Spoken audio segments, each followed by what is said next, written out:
পশ্চিমবঙ্গ থেকে আমাদের সঙ্গে যোগ দিচ্ছেন সহকর্মী শুভজিৎ পুতুতুন্ডু। শুভজিৎ, এই যে গঙ্গা যে পানি বন্টন চুক্তি, সেখানে দুই দেশের কি কি বিষয়ে আসলে প্রতিনিধিদের মধ্যে আলোচনা হতে পারে? দেখুন, এটা ৮৬তম জয়েন্ট রিভার কমিশনের বৈঠক এবং একেবারে যদি আপনি দেখেন একেবারে গঙ্গার পানি চুক্তি নিয়ে ১৯৭৭ সাল, তারপরে ৮২ সাল, তারপরে ৮৫ সাল এবং ৯৬ সাল পরপর যতগুলো চুক্তি হয়েছে, এই চুক্তিগুলোর কিন্তু বলতে পারেন একেবারে ৯৬ সালে যে ৩০ বছর মেয়াদী যে দীর্ঘমেয়াদী যে চুক্তি, সেই চুক্তি কিন্তু একেবারে শেষ পর্যায়ে, অর্থাৎ ২৬ সালেই ডিসেম্বরে এই চুক্তি শেষ হবে। ফলে বাংলাদেশের ক্ষেত্রে একেবারে তাদের পদ্মায় পানি পাওয়ার ক্ষেত্রে যে একটা যে অনিশ্চয়তা, সেটা কিন্তু দেখা দেওয়া শুরু হওয়ার সম্ভাবনা, সেটা কিন্তু শুরু হয়ে গেছে এখন থেকেই। কারণ বলা যায় ২৬ সালেই পশ্চিমবঙ্গে বিধানসভা নির্বাচন, আবার ২৬ সালেই এই চুক্তির মেয়াদ শেষ এবং মুখ্যমন্ত্রী মমতা বন্দ্যোপাধ্যায় চুক্তি নিয়ে কিন্তু ইতিমধ্যেই ব্যাগড়া দেওয়া শুরু করেছে। তিনি কিন্তু শুরু থেকেই বলছেন যদি পশ্চিমবঙ্গের স্বার্থ অক্ষুণ্ণ রেখে এই চুক্তি হতে পারে তিনি সমর্থন দেবেন, কিন্তু তিনি যে ধরনের শর্ত দিচ্ছেন, অর্থাৎ এই মুহূর্তে ৪০,০০০ কিউসেকের বেশি পানি ভাগীরথীর দিকে সরিয়ে নিয়ে যাওয়া এবং তার থেকে বেশি পানি তিনি ভাগীরথীর ডিমান্ড করছেন, সেটা যদি সম্পন্ন করতে হয় সেক্ষেত্রে কিন্তু একেবারে এই চুক্তি কিন্তু অবাস্তব বলা যেতে পারে, চুক্তি হবে না।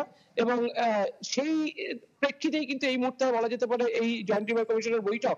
ফলে সেই বৈঠক কিন্তু অনেক বেশি গুরুত্বপূর্ণ হয়ে যাচ্ছে যে ভারতকে কিভাবে বেশি পরিমাণে পানি ভাগীরথীতে সরিয়ে দিয়ে, অর্থাৎ ৪০,০০০ কিউসেকের বেশি পানি ভারতের দিকে সরিয়ে নেওয়ার পর বাংলাদেশের দিকে ঠিক কতটুকু পানি যাবে এবং বাংলাদেশের পক্ষে যারা রয়েছে তারা ভারতের এই শর্ত মানবে কিনা, নেপালকে নতুন করে এই চুক্তিটার মধ্যে একেবারে অন্তর্ভুক্ত করবে কিনা, ভারত বাংলাদেশের যে দাবি সেই দাবি মেনে নেবে কিনা, সব মিলে কিন্তু এই রিভার কমিশনের বৈঠক সেটা কিন্তু অত্যন্ত গুরুত্বপূর্ণ হতে চলেছে।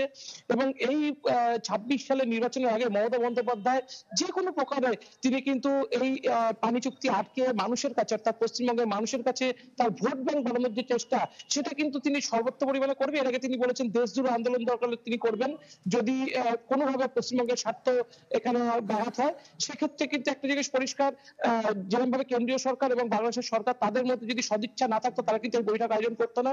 দুই দেশের সরকার কিন্তু যথেষ্ট সদিচ্ছার সাথে এই বৈঠক আয়োজন করতে চলেছে। তবে মাঝখানে কিন্তু আবারও সেই তিস্তা চুক্তির মতোই বলা যেতে পারে, একটাই কিন্তু এই চুক্তির পথে কাটা, সেটা মুখ্যমন্ত্রী মমতা বন্দ্যোপাধ্যায়। এবং মুখ্যমন্ত্রী মমতা বন্দ্যোপাধ্যায়কে স্বার্থে না রেখে, রাজ্যের প্রতিনিধি না রেখেই কিন্তু মূলত এই বৈঠকটি আগামী ৬-৭ হবে এবং আগামী কাল থেকে মূলত ফারাক্কা অববাহিকার বিভিন্ন যে পানির স্তর বা পানির প্রবাহ সেগুলো খতিয়ে দেখবে যে কমিশনের সদস্যরা এসেছে। তারপরে কিন্তু এই রিপোর্ট দিল্লিতে যাবে। দিল্লিতে কিন্তু আবার দুই দেশের প্রতিনিধিরা বসবে, সেখানে রাজ্যের প্রতিনিধিরা থাকবে। তারপর চুক্তির যে কি পরিস্থিতি হয় সেটার দিকে কিন্তু এখন সবাইকে তাকিয়ে থাকতে হবে। কনা।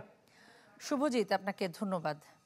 দর্শক, শুভজিৎ পুতুতুন্ডু আমাদের সঙ্গে যুক্ত হয়েছেন পশ্চিমবঙ্গ থেকে।